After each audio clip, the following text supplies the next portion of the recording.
刚刚结束的中美高层战略对话持续受到全球舆论关注。在周一的外交部记者会上，各国媒体也高度关注中美关系走势，发言人也做出了回应。另一方面，中美外交官周末在联合国再次交手。《纽约时报》观察到，过去中美外交官也曾激烈交锋，但是这一次两国的力量平衡已经大为不同，全球投资机构及个人对中美两国发展前景的预期亦完全不同。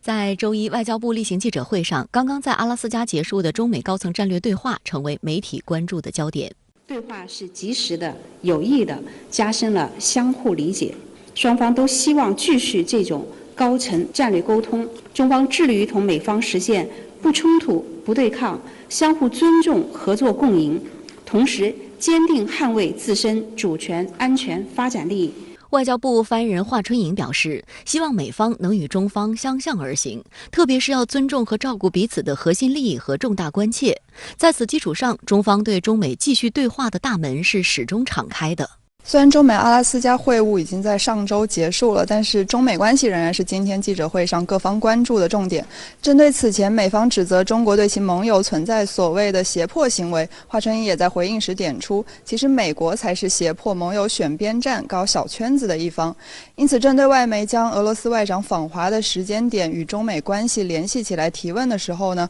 华春莹也指出，中俄关系的发展并不针对任何的其他国家，但在反对美国和部分西方国家的一些霸权行径方面，两国是永远站在一起的。因此，我们也能看出，对于中方而言，无论发展何种关系，我们都希望能够坚持不冲突、不对抗、相互尊重、合作共赢的方式，共同去维护国际社会的公平与正义。美国《纽约时报》周一发文称，过去中美外交官也曾激烈交锋，但安克雷奇的对话最显著的不同在于，两国的力量平衡已经发生了变化。中国外交官的反击令美国的盟友也清晰看到了中国面对美国压力时的态度，也令拜登政府打盟友牌增添了不小的挑战性。外界注意到，在上周五举行的联合国纪念消除种族歧视国际日会议上，中美两国代表再次激烈交锋。联合国的全部193个会员国代表都出席了当天的会议。交锋由美国常驻联合国代表琳达·托马斯·格林菲尔德挑起。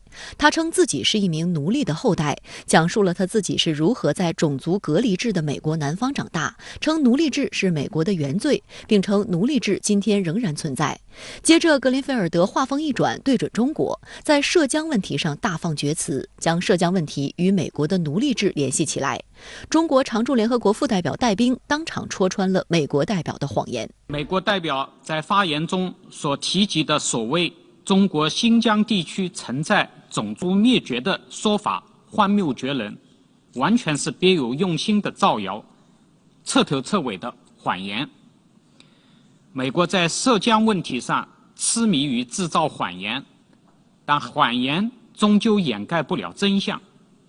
戴兵还表示，美国现在仍普遍存在针对非洲裔、亚洲裔人群的歧视、仇恨乃至暴力谋杀行为，全世界有目共睹。如果美国真正关心人权，他们应该在自己的土地上解决种族歧视、社会不公和警察暴行等根深蒂固的问题。近年来，美国人权状况不断恶化，有美国媒体直言，民主灯塔已经黯然熄灭。虽然美国自身的人权记录一言难尽，但是有美国智库研究报告指出，人权牌是拜登政府非常依赖的一张牌。因为不打人权牌，美国政府就无法打盟友牌。没有所谓西方价值观的号召，美国的盟友就不敢堂而皇之地倒向美国。但美国想另起炉灶，组建所谓价值观供应链，恐怕也是一厢情愿。阿拉斯加就美国是心虚的，首先把欧洲拿出来试过，把美日拿出来，他为什么这么拿？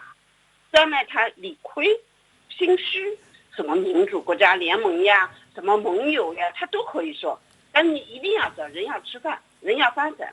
和平发展依然是时代主题。就是拜登也没有说要给我们冷战，所以我就感觉到这是小兄弟不会完全跟着走的，他们会看到市场，他们是看到好处，他们是要分这个蛋糕的。